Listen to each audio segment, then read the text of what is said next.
High বন্ধুরা, আজ বাড়িতে এসে আমি একটা জিনিস দেখলাম যেটা আপনাদের মধ্যে শেয়ার করছি।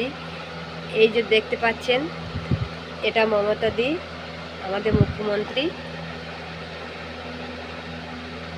পাঠিয়েছেন।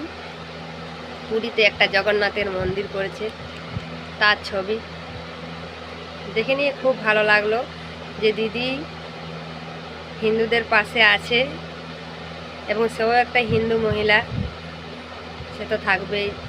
এই কাজটা করার জন্য আমার মন থেকে থ্যাংক ইউ জানালাম, অনেক অনেক ধন্যবাদ জানালাম। হয়তো আশা করি আমার এই আওয়াজ পৌঁছিবে না বা আমার কোই মেসেজও ওনার কাছে পৌঁছিবে না, তা আমার নিজের মন থেকে অনেক অনেক দিদিকে ধন্যবাদ জানালাম।